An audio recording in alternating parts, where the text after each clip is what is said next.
आज के समय में लोग जिस तरह का लाइफस्टाइल जी रहे हैं, उसके कारण उन्हें कई तरह की स्वास्थ्य समस्याओं का सामना करना पड़ता है। यह समस्याएं भी इनसे अछूती नहीं है। कई बार ऐसा होता है कि व्यक्ति को बहुत तेज सीने में दर्द होता है और वह उसे हार्ट अटैक समझकर परेशान हो जाता है। यह सच है कि हार्ट अटैक होने पर सीने में दर्द होता है, लेकिन हर बार सीने में दर्द का कारण हार्ट अटैक ही हो ऐसा जरूरी नहीं। आज हम आपको छाती में होने वाले दर्द के कारणों और उसके उपाय के बारे में बता रहे हैं डॉक्टर अभिषेक श्रीवास्तव के साथ, जो है MBBS डिप कार्ड।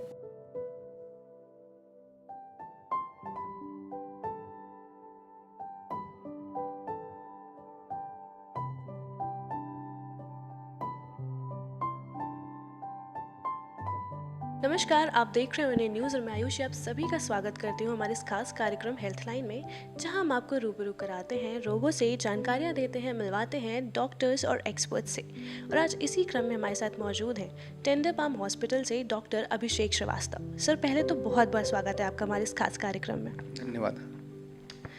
आज हम बात करेंगे चेस्ट पेन के बारे में। चेस्ट पेन अब देखते हैं लोगों को इस बारे में पता ही नहीं है कि वो हार्ट अटैक वाला पेन है या क्या है, कैसा चेस्ट पेन हो रहा है। तो आज हम इस बारे में बात करेंगे। तो हम सबसे पहले हमारे एक्सपर्ट से ये जानना चाहेंगे कि जो चेस्ट पेन होता है उसके कारण क्या क्या होते हैं। चेस्ट पेन के कई सारे कारण हो सकते हैं। आहार नाल से संबंधित बीमारियों में भी चेस्ट पेन होता है, दिल की बीमारियों में भी चेस्ट पेन होता है, श्वास नली से संबंधित बीमारियों में भी चेस्ट पेन होता है, फेफड़े के रोगों में भी चेस्ट पेन हो सकता है। तो ये कई सारे कारण हैं चेस्ट पेन के, उनके अलग अलग तरीके से वो रिप्रेजेंट करते हैं और उनके दर्द भी अलग अलग तरीके से होते हैं। इसलिए हम लोगों को इसके बारे में जानना चाहिए कि किस तरीके का दर्द दिल से संबंधित है, किस तरीके का दर्द फेफड़े के रोगों से संबंधित है। जब हमें कोई भी बीमारी होती है या कोई भी दर्द होता है तो हमें उसके लक्षण पहले से दिखने लग जाते हैं। तो चेस्ट पेन के ऐसे कौन से लक्षण होते हैं जो हमें पहले से दिखते हैं और हमें उन्हें नज़रअंदाज नहीं करना चाहिए। अगर सीने में दर्द यानी चेस्ट पेन के साथ आपको घबराहट ज़्यादा महसूस हो रही है, आपको लग रहा है कि आपकी दिल की धड़कन तेज़ या धीमे चल रही है, आपको पसीना ज़रूरत से ज़्यादा आ रहा है, तो ऐसे लक्षणों को आपको नज़रअंदाज एकदम नहीं करना चाहिए, क्योंकि ये लक्षण दिल के रोगों से संबंधित हो सकते हैं या किसी और अन्य गंभीर बीमारी से संबंधित हो सकते हैं। सर, आगे हम आपसे ये जानना चाहेंगे कि जो हार्ट अटैक का पेन होता है वो कैसा होता है, वो चेस्ट पेन से क्या डिफरेंस होता है, उसमें वो बताइए हमारे दर्शकों को। हार्ट अटैक का जो दर्द होता है वो भी चेस्ट पेन के अंदर ही आता है, वो चेस्ट पेन के अंतर्गत ही आता है। बस उसमें ये है कि उसके कुछ डेफिनेट पॉइंट्स हैं, उनको हमको जानना चाहिए। जैसे हार्ट अटैक का जो दर्द होता है वो पूरे छाती में यूजली होता है या बाएं तरफ अमूमन देखा जाता है। यह दर्द घूम के बाएं हाथ या दाहिने हाथ की तरफ रेंग के या ऊपर गले की तरफ रेंग के ज़्यादा जाता है। यह दर्द जब भी होता है तो पेशेंट को दिल की धड़कन तेज़ महसूस होती है, पसीना ज़्यादा आता है और उसको ऐसा लगता है कि हमारे जीवन भी जा सकता है या हमारी मृत्यु भी हो सकती है। वो बहुत ही तेज़ सीवियर होता है ये दर्द।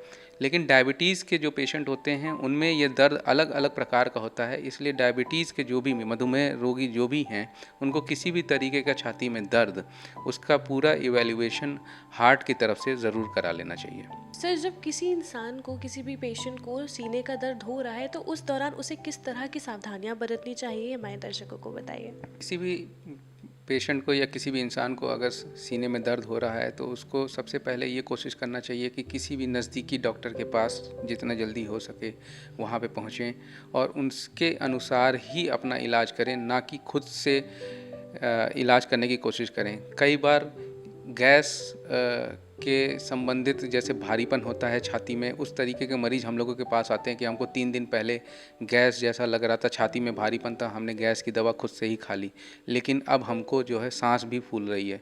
तो ये देखा गया है कि इन मरीज़ों में उस वक्त 3 दिन पहले या जब भी वो बताते हैं उस वक्त उनको हार्ट अटैक आया था, जो कि उतना तेज़ नहीं था या उतना तेज़ दर्द नहीं हुआ कि वो हॉस्पिटल जाते और गैस की दवा खाने को। चूँकि दिल का जो दर्द होता है, जो हार्ट अटैक का दर्द होता है 15-20 मिनट के आसपास होता है, तो दवा खाई होगी, 15-20 मिनट में सही हो गया, तो फिर उन्होंने ध्यान नहीं दिया कि उन्होंने ये मान लिया कि गैस का ही प्रॉब्लम है।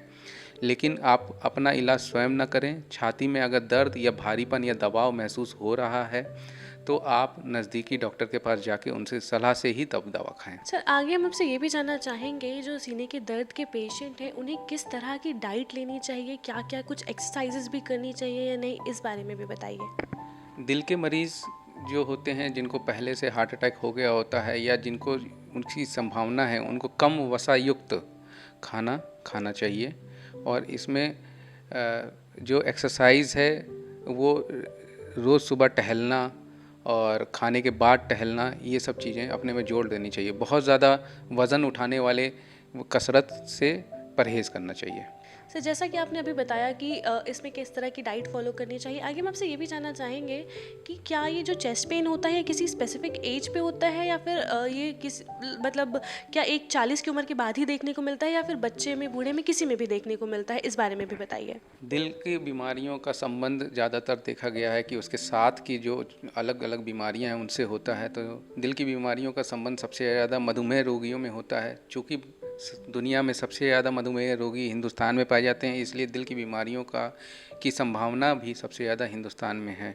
अब जैसे जैसे मधुमेह रोगी आपके कम एज ग्रुप के लोगों में होने लगे हैं, तो इसलिए दिल की बीमारियां जो है 40 साल से छोटे लोगों में भी मिलने लगी हैं। इसलिए हर उम्र के लोगों को सीने में दर्द को लेके बहुत सचेत रहना चाहिए और कोशिश करनी चाहिए कि हर दर्द का जांच करा के और फिर उसके बाद ही आगे बढ़ें। सर हमें एक चीज़ और बताइए कि इस बीमारी के इलाज के दौरान आपका अनुभव कैसा रहा, कैसे पेशेंट्स मिले, कैसा इलाज रहा, किस तरीके से अनुभव रहा आपका, इस बारे में बताइए। मेरा अनुभव ये रहा कि अगर दिल की बीमारी का निदान यानी डायग्नोसिस समय पे बन जाता है तो पेशेंट को उससे होने वाले आगे जो कॉम्प्लिकेशंस हैं उनसे बचाया जा सकता है। और ऐसे जो कॉम्प्लिकेशंस जो कि आगे जानलेवा साबित हो सकते हैं उनको दरकिनार किया जा सकता है। तो सबसे ज़्यादा ज़रूरी है कि आप जितना ज़्यादा लग के अपना इलाज, अपनी डायग्नोसिस क्लियर कर लें कि अगर आपको हार्ट के इश्यूज़ हैं तो आप हार्ट के हिसाब से दवाइयाँ और परहेज करें, जिससे कि आपको कॉम्प्लिकेशंस के खतरे कम हों। सर जाते जाते हम आपसे ये जानना चाहेंगे कि जो भी दर्शक हैं हमारे, वो हमारा प्रोग्राम देख रहे हैं, उन्हें आप क्या सुझाव देना चाहेंगे चेस्ट पेन से रिलेटेड। दर्शकों को मैं यही सुझाव देना चाहूँगा कि हर सीने के दर्द का आप इवैल्यूएशन करा लें। कई बार सुई चुभने वाले दर्द होते हैं, कई बार रेंगने वाले दर्द होते हैं और कई बार भारीपन वाले दर्द होते हैं। भारीपन वाले दर्द ज़्यादातर जो है दिल के मरीज़ों में देखे जाते हैं, उनको एकदम ही दरकिनार ना करें। अगर वो आपको भारीपन लग रहा है और लग रहा है कि गैस के कारण है, तब भी आप किसी डॉक्टर की सलाह से उसका निदान ज़रूर करवा लें और उसके बाद ही आगे दवा लें। चुभने वाले दर्द और रेंगने वाले दर्द मधुमेह रोगियों में दिल से रिलेटेड हो सकते हैं, इसलिए वो लोग इन छोटे छोटे दर्दों को भी दरकिनार ना करें। Thank you so much sir, हमसे जुड़ने के लिए, अपने वैल्यूएबल सजेशंस हमसे और हमारे दर्शकों से शेयर करने के लिए। Thank you very much. तो ये थे हमारे साथ डॉक्टर अभिषेक श्रीवास्तव, जिन्होंने हमें बताया कि चेस्ट पेन क्या होता है, ये हार्ट अटैक के पेन से कितना अलग होता है, हमें कैसी डाइट लेनी चाहिए, कैसे अपने दर्द को इवैल्यूएट कराना चाहिए, अपने डॉक्टर से फॉलोअप करना चाहिए। आगे फिर मिलेंगे आपसे किसी नए रोग के बारे में बात करने के लिए, किसी नए एक्सपर्ट के साथ। तब तक बने रहिए हमारे साथ हमारे इस खास कार्यक्रम हेल्थ लाइन में। नमस्कार।